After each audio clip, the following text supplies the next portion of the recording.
श्री शिवाय नमस्तुभ्यम दोस्तों। पशुपति व्रत एक ऐसा व्रत जो कि 5 सोमवार का व्रत होता है और जो भी महिला जो भी व्यक्ति 5 सोमवार के इस पशुपति व्रत को करता है, किसी मनोकामना को साथ में किसी मनोकामना को धारण करते हुए उसकी वह मनोकामना 5 सोमवार से पहले या बीच में ही पूरी हो जाती है। इतना बड़ा व्रत होता है यह पशुपति व्रत। पशुपति भी एक शिव जी का ही नाम है और इस पशुपति व्रत को करने से आपकी मनचाही मनोकामना पूर्ण होती है अगर आपने पूरी विधि पूरी नियम के साथ इस व्रत का पालन किया होगा, इस व्रत की पूजन आराधना होगी। तो दोस्तों हम आपको बताते हैं कि कैसे आपको पशुपति व्रत करना है। बहुत ही आसान शब्दों में बहुत ही कम समय में हम आपको बताने वाले हैं। दोस्तों पशुपति व्रत 5 सोमवार का व्रत होता है। इसमें सबसे पहले पशुपति व्रत को धारण करना होता है। अंतिम मतलब सोमवार में यहाँ पर इसका समापन भी करना होता है। करना क्या होता है, ध्यान से सुनिए। पशुपति व्रत के पहले सोमवार को जो आप विधि करते हैं वही पूरी विधि आपको 5 सोमवार तक करनी पड़ती। करना क्या होता है, किसी भी सोमवार से आप पशुपति व्रत को धारण कर सकते हैं, कोई दिक्कत नहीं है। जिस भी सोमवार से आप पशुपति व्रत को धारण करें उस सोमवार को आपको क्या करना है, सुबह सुबह प्रातः काल उठ जाना है। उठने के बाद अपना जो भी स्नान और शुद्ध वस्त्र धारण कर लेना है। उसके बाद आपको एक थाली तैयार करना है जो कि आप लोग शिव जी की शिवलिंग का श्रृंगार करने के लिए ले जाएंगे, ठीक है। साथ ही में एक लोटा जल जो आप लोग हमेशा लेकर जाते हैं और जो शिवलिंग पर चढ़ाते हैं वो तो पर एक थाली आपको तैयार करनी है। इसमें इस व्रत में इस थाली का बड़ा महत्व है। इस थाली को आपको तैयार करना है, इसमें फूल रखना है, बेलपत्र, शमी पत्र, जो भी शिवलिंग शिव जी की शिवलिंग के ऊपर समर्पित होते हैं वह सभी सामग्री आपको अपनी थाली में तैयार कर रखना है, ठीक है। और प्रातः काल जितने भी बजे आप 10-11 बजे तक जब भी मंदिर जा सकते हो उस समय आप लोग सुबह सुबह पहले सोमवार को मंदिर जाइए।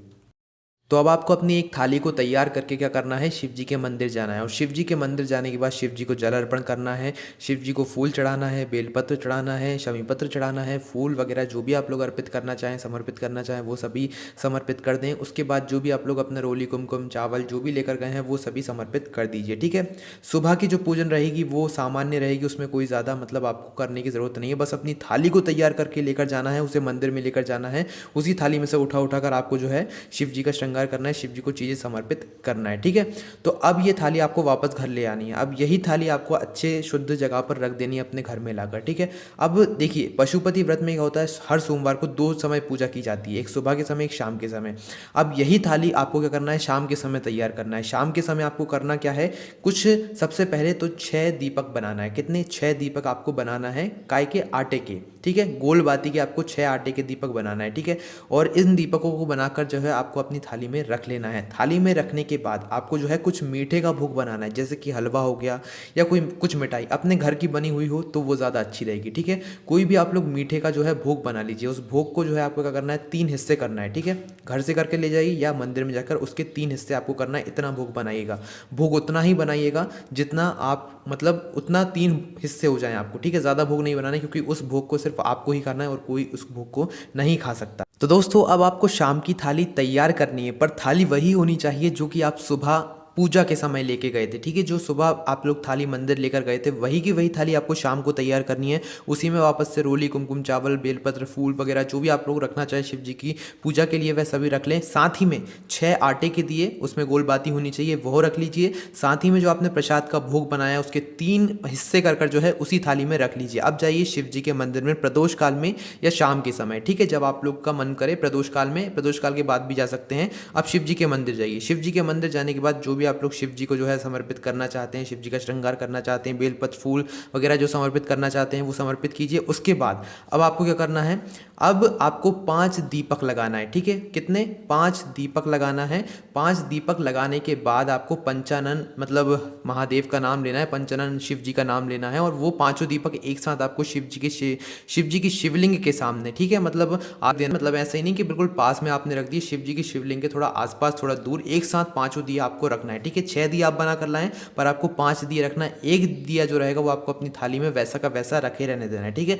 अब जो 3 हिस्से आपने प्रसाद के रखे हुए, और एक बात और ध्यान रखिए कि जब आप लोग यह 5 दीपक जला रहे हो, 5 जो आप बनाकर ले गए आटे के दिए जला रहे हो, उसी समय आपको अपनी मनोकामना बोल देना है, ठीक है, भगवान शिव से। मनोकामना बोलने के बाद आपके जो 3 प्रसाद के भाग रखे हैं उसमें से 2 भाग उठाइए और शिव जी को समर्पित कर दीजिए, ठीक है। इतना करना है। इसके बाद अब आपको जो है शिव जी की जो भी भक्ति आराधना करनी है, श्री शिवाय नमस्तुभ्यम का जाप करना है वो कर लीजिए।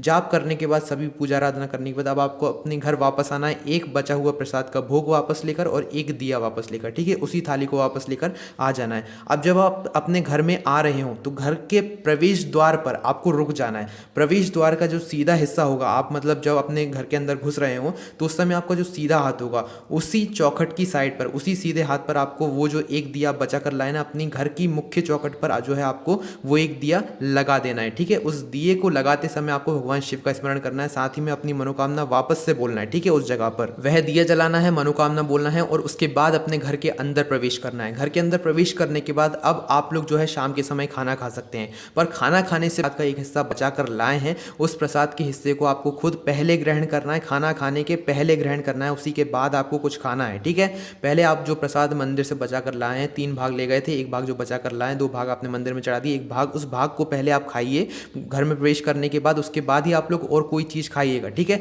ये प्रसाद ग्रहण करने के बाद आप अपना खाना खा सकते हैं। अब कुछ ध्यान में रखने वाली बातें हैं, वो ध्यान में सुन लीजिए। इस व्रत में हम लोग 2 बार नमक खा सकते हैं, एक सुबह फलाहार के समय और शाम को जो है खाने के समय। ठीक है, उसके बाद इस व्रत को जिस मंदिर में आप लोग कर रहे हैं उसी मंदिर में आपको 5 सोमवार के यह व्रत करने हैं, 5 सोमवार की यह पूजा करनी है। जिस घर में आप लोग यह 5 सोमवार के पशुपति व्रत रख रहे हैं उसी घर में आपको 5 सोमवार तक यह व्रत रखना है। ठीक है, अब देखिए 5वां सोमवार जैसे ही आपका होगा, आप शाम की जैसे ही पूजा कर रहे होंगे, अब आपको 5वें सोमवार को इसका समापन करना होगा। समापन कैसे करेंगे? अब जब आपका 5वां सोमवार होगा तो 5वें सोमवार की शाम की पूजा में आपको क्या करना है, आपको इस पशुपति व्रत का समापन करना है। ठीक है, मतलब उद्यापन जैसे कि करना है। तो करना क्या है, 108 कोई भी ऐसी सामग्री ले जाइए जो कि शिव जी की शिवलिंग के ऊपर समर्पित होती हो, जैसे कि फूल, चावल या कोई भी ऐसी चीज जो कि शिवलिंग के ऊपर समर्पित होती हो। ठीक है, जैसे कि हम चावल का उदाहरण ले लेते हैं, आप 108 चावल के दाने ले गए। ठीक है, 108। उसके बाद एक श्रीफल ले जाना है और एक क्या करना है, 11 रुपए ले जाना है। ठीक है, ये 3 चीज़ आपको लेकर जाना है। 108 कोई भी सामग्री जो कि शिव जी की शिवलिंग के ऊपर समर्पित होती हो, उदाहरण के लिए चावल, और उसके बाद एक श्रीफल और 11 रुपए, ये आपको समापन के समय जो है शिव जी के मंदिर में ले जाना है। ठीक है, अपने 5वें सोमवार की पूजा के बाद। ठीक है, तो लेकर जाने के बाद आपको जो है शिव जी की शिवलिंग के मतलब आसपास समर्पित कर देना है, शिव जी के मतलब चरणों में समर्पित कर देना है, शिवलिंग के ऊपर नहीं समर्पित करना है। जो 11 रुपए आप लोग लेकर गए हैं वो शिव जी के पास रख दीजिए, और जो 11 मतलब जो 108 आप लोग जो भी सामग्री लेकर गए हैं वो शिव जी की शिवलिंग के ऊपर समर्पित कीजिए। एक साथ कर सकते हैं, कोई दिक्कत नहीं। एक श्रीफल भी आपको शिव जी की शिवलिंग के ऊपर समर्पित करना है, और जो 1 रुपया मतलब जो 11 रुपये आपके रहेंगे वो आपको शिव जी के चरणों में समर्पित कर देना है। तो बस दोस्तों, यहाँ पर यह पशुपति व्रत पूरा हो जाता है। पूरी विधि के साथ हमने आपको पशुपति व्रत के बारे में बताया। कोई भी समस्या है, हम आपकी समस्या को देखते हुए बार बार पशुपति व्रत को समझाने की कोशिश करते हैं। कोई भी समस्या है कमेंट करके पूछ सकते हैं। बस ध्यान रखिए, कुछ हमने महत्वपूर्ण बातें भी आपको इस व्रत के बारे में बताई। इस व्रत को जब आप लोग धारण करते हैं तो इस व्रत के पूरे होने से पहले ही आपकी मनचाही मनोकामना पूरी हो जाती है। जिस मनोकामना के साथ में आपने इस व्रत को शुरू किया हुआ वह आपकी मनोकामना अवश्य पूर्ण हो जाएगी। ठीक है, पूरे विश्वास के साथ, पूरी श्रद्धा के साथ इस पशुपति व्रत को कीजिएगा, आपको फल अवश्य मिलेगा। ओम नमः शिवाय, जय भोले बाबा, श्री शिवाय नमस्तुभ्यम।